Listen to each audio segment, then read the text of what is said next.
Hola a todos y bienvenidos a una edición más de Conceptos Bíblicos.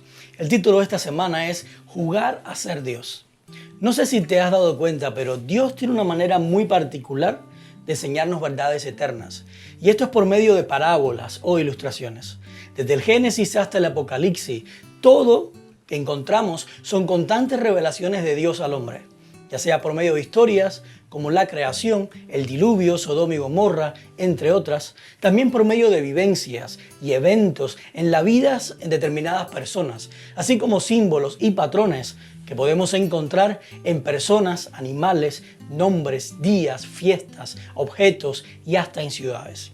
Y hoy precisamente vamos a estudiar la revelación de Dios por medio de una ciudad que juega a ser Dios. Sin embargo, esta ciudad no es más que un símbolo o una parábola de algo mucho mayor que se manifiesta en oposición a los principios de Dios y a su carácter.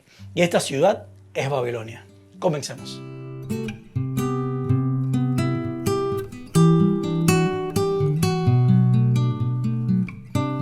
Isaías 13 es una profecía de Dios con respecto a Babilonia. Pero ¿qué es Babilonia en primer lugar? Babilonia es conocida en la Biblia como la gran ciudad, la ciudad que representa todo lo contrario a la ciudad de Dios, Jerusalén. Todo aquel que conquistaba Babilonia terminaba queriendo conquistar a Jerusalén, cuyo nombre significa enseñanza o pacto de paz, lo cual hace sentido si consideramos que uno de los nombres de Dios es precisamente príncipe de paz, como vimos la semana pasada. Pero, ¿qué significa el nombre de Babilonia?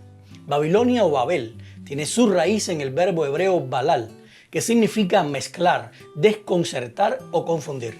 En otras palabras, Babilonia es un símbolo de todo aquello que mezcla la verdad con la mentira, lo bueno con lo malo, la vida con la muerte, la luz con las tinieblas, lo caliente con lo frío y la bendición con la maldición, con el único objetivo de desconcertar o confundir a una persona con respecto al carácter de Dios.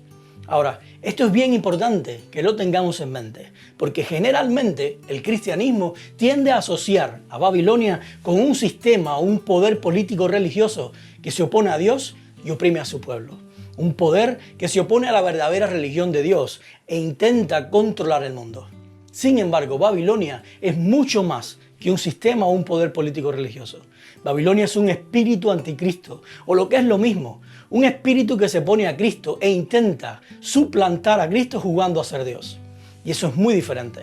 Es muy diferente porque ninguno de nosotros estamos exentos de manifestar ese espíritu anticristo o de enemistad contra Dios y todo lo que tenga que ver con su carácter, independientemente de la religión que profesemos, las creencias que tengamos o la denominación a la cual pertenezcamos.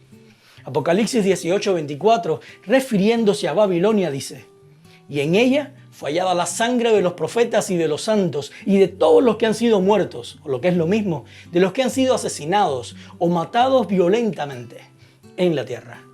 Eso quiere decir que no podemos hacer responsable a ningún sistema o poder político religioso de todas las muertes que han habido en la tierra desde Abel hasta nuestros días, porque sería algo totalmente ridículo e ilógico.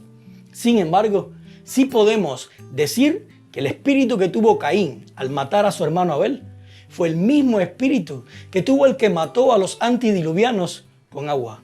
El mismo espíritu que tuvo el que mató a los habitantes de Sodoma y Gomorra y con fuego. Y es el mismo espíritu que tuvieron los que mataron a Cristo al clavarlo en un madero. Y el mismo espíritu que tiene y tendrá cada persona, poder o sistema político religioso que se levante a perseguir y matar a un ser humano por la razón que sea. Jesús mismo lo expresó claramente cuando Santiago y Juan le pidieron permiso para destruir con fuego a toda una aldea samaritana y les dijo: ustedes no saben de qué espíritu son, porque el Hijo del Hombre no vino para destruir la vida de las personas, sino para salvarlas. Lucas 9, del 55 al 56. En otras palabras, Jesús estaba sentando un precedente que debía servir de referencia tanto para entender eventos del pasado como para saber qué espíritu está influenciando nuestras decisiones, si el espíritu de Dios o el espíritu anticristo. Y es que todo evento o decisión que involucre la destrucción de vidas humanas está siendo influenciado por el espíritu anticristo o el espíritu del destructor, el cual juega a ser Dios, utilizando el poder y la autoridad para imponer, esclavizar y destruir. Mientras que todo evento o decisión que involucre liberación y salvación de un ser humano por amor o simplemente por gracia, está siendo influenciado por el Espíritu de Dios. Es por eso que tanto Dios como su remanente siempre van a levantar a Cristo, porque al levantarlo a Él, las personas son atraídas y movidas a salir de Babilonia. O lo que es lo mismo, dejar de vivir bajo la influencia del espíritu anticristo que se opone y destruye todo lo que tiene que ver con Dios y su carácter. Y en especial, amar a nuestros enemigos. Y yo te pregunto, lee Juan 10:10. ¿Qué comparación establece Jesús aquí? ¿Cuál es la diferencia entre el ladrón y Jesús? ¿Puede el ladrón hacer la obra de Jesús o Jesús hacer la obra del ladrón? ¿Qué principio nos está dando Jesús en este verso para interpretar las Escrituras, en especial eventos y profecías tanto del pasado como del futuro? Compara Apocalipsis 14:1 con Apocalipsis 17, del 1 al 5. ¿Qué tenían escrito en la frente los 144,000 y qué tenía escrito en la frente la mujer ramera? Teniendo en cuenta que en la Biblia nombre significa carácter, ¿qué carácter tienen los 144,000 y qué carácter tiene la mujer ramera? Compara Apocalipsis 17:6 con Apocalipsis 18:24. ¿No crees que la mujer ramera y Babilonia son responsables de las mismas cosas? Lee Mateo 23 del 30 al 35. ¿Quiénes más son responsables de las mismas cosas que la mujer ramera y Babilonia? Pudiéramos decir que los tres fueron o son influenciados por el mismo espíritu que tiene el ladrón de Juan 10:10. La profecía de Isaías sobre Babilonia comienza de una manera fascinante porque dice Dios: levanten bandera sobre un monte alto, alcen a ellos la voz, agiten la mano para que entren por las puertas de los nobles. Isaías 13:2. Y yo te pregunto, ¿qué está pasando en esta escena? ¿Qué es lo que Dios está describiendo? En el contexto de la caída de Babilonia, Apocalipsis 18:4 dice lo siguiente: oí otra voz del cielo que decía: salgan de ella, pueblo mío, para que no participen de sus pecados y para que no reciban sus plagas. No sé si logran darse cuenta, pero estas dos escenas tienen un paralelismo tremendo. En la escena de Isaías encontramos que Dios le pide a su pueblo que suba a lo más alto de un monte y que desde allí griten y hagan señas con sus manos para que aquellos que están en Babilonia los vean y salgan de ella. De igual manera, en la escena presentada en Apocalipsis 18, vemos que es una voz desde el cielo la que clama y alerta a su pueblo para que salga de Babilonia. Pero lo más interesante es que si combinamos ambas escenas, tenemos una imagen mucho más completa del mensaje que Dios quiere hacernos llegar. Y es que Dios clama desde el cielo a su pueblo que está en Babilonia a través de un remanente que está parado en el monte de Dios junto al Cordero, tal como lo describe Apocalipsis 14:1. Y quizás tú me digas, pero yo no veo al Cordero en la escena de Isaías. ¿De dónde sacas que es la misma escena de Apocalipsis 14:1? Mira lo que dice Isaías 11:10, en el contexto del reino justo del Mesías. En aquel día se levantará la raíz de Isaí como bandera de los pueblos. Hacia él correrán las naciones y glorioso será el lugar donde repose. Ahora, ¿sabes cómo Pablo interpretó este texto? Él dijo: el heredero del trono de David, o sea, Jesús, vendrá y reinará sobre los gentiles, y ellos pondrán su esperanza en él. Romanos 15:12. En otras palabras, Jesús, que es el Cordero de Dios, que quita el pecado del mundo y no solo de un grupo de personas, es la bandera que el remanente levanta en lo alto de un monte para que todo el mundo la vea y sean atraídos a él. Es necesario que acabemos de entender que no somos nosotros, ni nuestro mensaje, ni nuestras palabras, ni nuestras creencias los que van a traer a todo el mundo a los pies de Cristo. ¿Sabes por qué? Porque eso solo lo puede hacer Él. Nosotros solamente tenemos que levantar, según Juan 12:32, a Jesús. Pero ¿sabes qué significa levantar a Jesús? Levantar a Jesús es levantar, no es levantar los 10 mandamientos. Tampoco es levantar las doctrinas de tu denominación. Y mucho menos es levantar los escritos de una persona, aun cuando esta persona sea considerada profeta de Dios. Un cambio, levantar a Jesús tiene que ver con levantar la luz. Como él mismo lo dijo en Mateo 5:15, no se enciende una lámpara para cubrirla con un cajón. Por el contrario, se pone sobre el candelero en un lugar más alto para que alumbre a todos los que están en la casa. Levantar a Jesús es levantar la luz, y levantar la luz significa levantar la vida.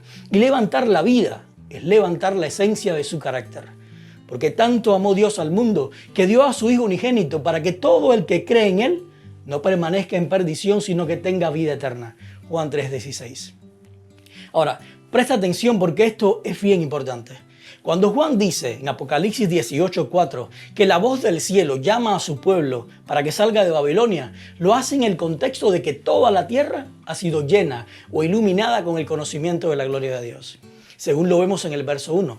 Y cuando vamos a Isaías, vemos que justo antes de que la raíz de Isaí sería levantada como una bandera para atraer a las naciones, encontramos que Isaías 11:9 dice: en todo mi monte santo no habrá nada que destruya o haga daño, porque así como las aguas llenan el mar, así también la tierra estará llena de gente que conocerá al Señor. Otras versiones dicen que la tierra estará llena del conocimiento del Señor. En otras palabras, Isaías está dejando bien claro que una vez que la tierra sea llena de la gloria de Dios o del conocimiento de su carácter, no habrá destrucción, ni daño, ni muerte, sino solamente salvación y vida. Y yo te pregunto, lee Isaías 60 del 1 al 5. ¿Qué escena está describiendo Dios aquí? ¿Será que dentro de ella podemos meter a Isaías 13:2 y Apocalipsis 18:4? Y si esto fuera el caso, ¿cuál será la respuesta de los moradores de Babilonia ante el llamado de Dios para que salgan de ella según los versos del 3 al 5? Una de las cosas que me llamaron la atención en esta profecía sobre Babilonia es la descripción del día del Señor. Por ejemplo, Isaías 13:6 dice: griten de dolor, porque cercano está el día del Señor. Viene como asolamiento del Todopoderoso. Ahora, con solo leer este verso hay dos preguntas que me vienen a la mente. Número 1, ¿qué pasará en el día del Señor? Y aunque estoy seguro de que este día no es tan sencillo ni tan fácil de interpretar como a veces imaginamos, sí creo que hay algo que está claro. Y es que en toda la Biblia encontramos referencias de que el día del Señor viene con fuego. De hecho, en Isaías 13:9 dice que es un día de ira y ardiente furor. Y el verso 13 repite la misma idea al decir que el día ardiente de su ira. Por lo tanto, el día del Señor será definitivamente un día abrasador, ardiente o envuelto en llamas. Y aquí es donde viene la segunda pregunta y es, ¿por qué dice el verso 6 que las personas van a gritar de dolor? Ahora, yo sé que esta pregunta pareciera ilógica y tal vez hasta tonta, porque si es que ya sabemos que el día del Señor va a ser un día envuelto en llamas, lo más obvio sería deducir que los gritos son el resultado del dolor provocado por el fuego a ser quemados, ¿o no? Sin embargo, esto no parece ser el dolor descrito en los versos 7 y 8, que dicen: por tanto, toda mano se debilitará y desfallecerá todo corazón humano. Se llenará de terror, la angustia y el dolor los dominará. Tendrán dolores como de mujer de parto, y con el rostro encendido, unos a otros se mirarán con asombro. Ahora vamos a analizar cuidadosamente estos versos, porque tal vez, solo tal vez, el fuego del día del Señor no es lo que nosotros pensamos. Primeramente, ¿qué significa que toda mano se debilitará y desfallecerá todo corazón humano? La palabra que se traduce como debilitará es rafá, y envuelve la idea de cesar de hacer algo, de retirar la mano de una tarea específica, de algo que se cae o se debilita porque pierde la fuerza. De igual manera, la palabra que describe lo que pasará en sus corazones es masás, y literalmente significa derretir, o derretir por completo hasta que deje de ser. Y yo te pregunto, ¿alguna vez has escuchado decir que a alguien se le derritió el corazón? Y cuando una persona dice esto, ¿está hablando de un fuego literal? ¿Que lo quemó? ¿Que le quemó el corazón? ¿O está hablando en sentido figurado para describir ciertas emociones?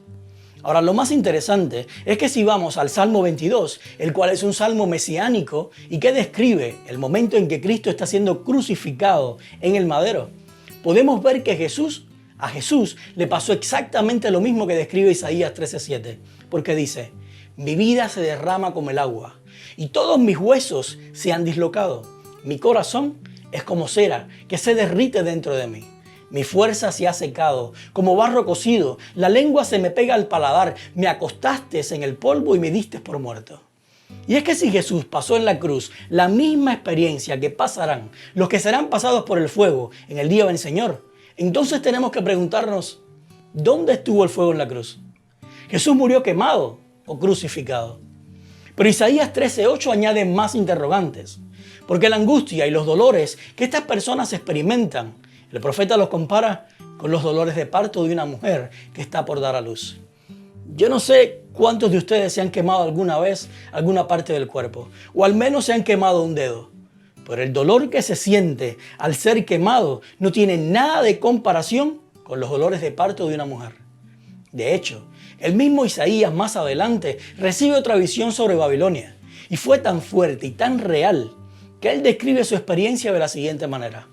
Por eso mi cuerpo se estremece de dolor, sufro de agudos dolores, como los de una mujer de parto. Lo que oigo me aturde, lo que veo me desconcierta, se me turba la mente, me hace temblar el terror. Isaías 21, del 3 al 4. No sé si te das cuenta, pero si comparamos la experiencia de Isaías con la experiencia de aquellos que pasarán por el fuego en el día del Señor, notamos muchas similitudes.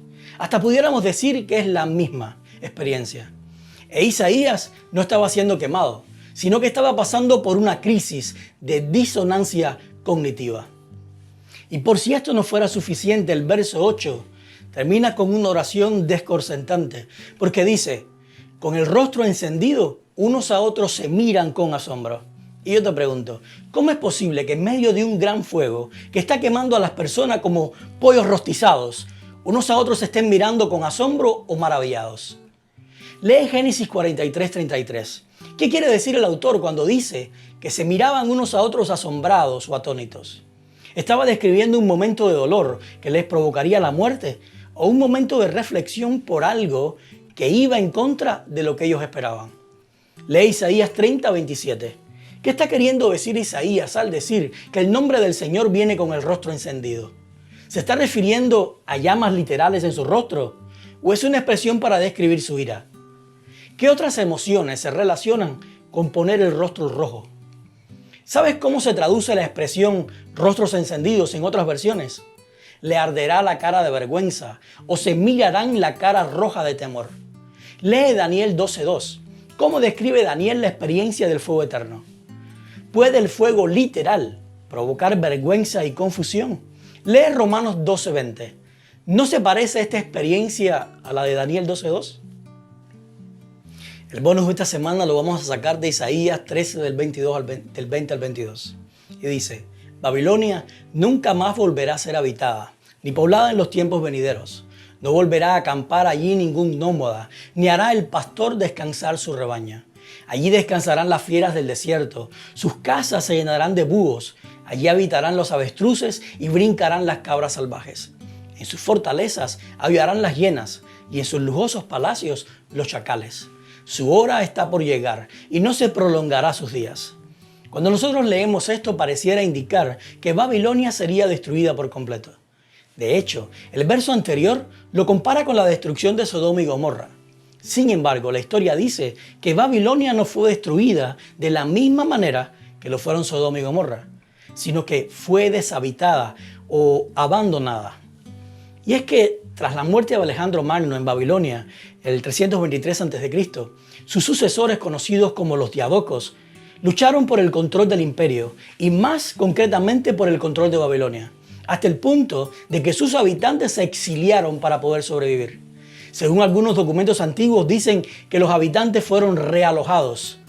Tanto así que para el tiempo en que el imperio parto gobernó la región, en el 141 a.C., Babilonia había sido completamente abandonada y había caído en el olvido. Al final, se cumplió la profecía de Isaías de que Babilonia sería habitada por toda clase de animales, pero no por hombres, quedando así en el olvido. Ahora la pregunta sería, ¿por qué esta profecía sobre Babilonia es relevante para nosotros hoy? Y es que a pesar de que Babilonia dejó de existir físicamente hace muchísimos años atrás, todavía Dios la sigue utilizando como una parábola para enseñarnos verdades de repercusión eterna. Al comienzo estuvimos viendo que Babilonia representa más que un sistema o un poder político religioso, porque marcarlo solamente dentro de esta estructura nos deja muchos huecos y vacíos en las aplicaciones que Dios le da a Babilonia y en especial en el contexto de Apocalipsis. Por lo tanto, Babilonia es un espíritu anticristo, un espíritu que se opone a Dios, mientras que a la vez trata de suplantarlo haciéndonos creer que podemos jugar a ser Dios. Y es precisamente de vivir en ese espíritu que Dios constantemente nos llama a salir. De hecho, el mensaje que se llama o que se conoce como el mensaje del segundo ángel dice lo siguiente: ha caído Babilonia la grande. Todas las naciones habían bebido del vino de la furia de su inmoralidad. Apocalipsis 14:8.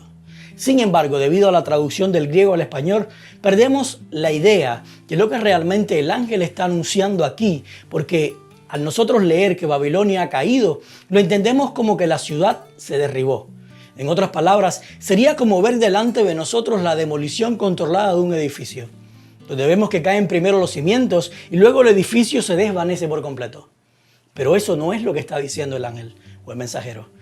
La palabra para caído en griego es pito, que significa descender de posición. Es algo que antes estaba en la cima, era el modelo a seguir, pero ahora ha caído de la posición en la que se encontraba porque ha quedado desacreditada como la mejor. También significa caer bajo juicio o condenación, ser arrojado de un estado de prosperidad o perder autoridad y poder. En otras palabras, el mensaje de este ángel es: salgan de Babilonia, porque ya ella no podrá sustentarlos. Ella les hizo creer por mucho tiempo que era la mejor opción, engañándolos y confundiéndolos al mezclar la verdad con la mentira.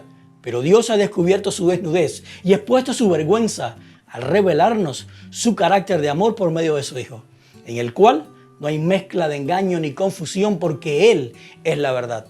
Cuando vemos Apocalipsis 18, nos damos cuenta que la súplica de Dios para que su pueblo salga de Babilonia es en el contexto de que toda la tierra estará llena de su gloria.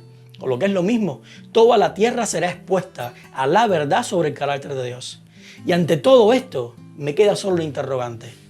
¿Será que sabiendo la seguridad que hay en Dios y que Babilonia no es lo que les había hecho creer, todavía habrá personas que se quedan dentro de ella y no salgan? Y me pregunto más, ¿será que las personas que vivieron en el tiempo de la ciudad física de Babilonia pudieron ver que ya esa ciudad no podía ofrecerles nada y salieron de ella, mientras que al final del tiempo la gente será tan necia que se quede? Apocalipsis 18 del 22 al 23 dice: jamás volverá a oírse en ti la música de los cantantes, y de arpas, flautas y trompetas. Jamás volverá a hallarse en ti ningún tipo de artesano. Jamás volverá a oírse en ti el ruido de la rueda de molino. Jamás volverá a brillar en ti la luz de ninguna lámpara. Jamás volverá a sentirse en ti la voz del novio y la novia. Y yo te pregunto, ¿acaso una ciudad donde no habrá más música, más trabajo, más movimiento, luces, fiestas, no es una ciudad que ha quedado completamente deshabitada o abandonada? Hemos llegado al final del estudio de hoy y espero que hayas podido comprender un poco mejor qué es realmente Babilonia. Por otra parte, es evidente que todavía tenemos mucho que estudiar sobre la Babilonia escatológica que se presenta en Apocalipsis, porque al parecer no todas las cosas parecen ser lo que muchas veces suponemos. Espero que no tomes por sentado todo lo que te he mostrado, sino que como buen bereano vayas a Dios y le pidas que te muestre Él mismo, por medio de su palabra, lo que tienes que entender y con respecto a esto. Pero, sobre todas las cosas, recuerda que todo lo que estudies o investigues, compáralo y entiéndelo siempre por medio de la revelación de Jesucristo, porque la verdad se encuentra solamente en Él, porque Él es la verdad. Que Dios te bendiga y nos vemos la próxima semana.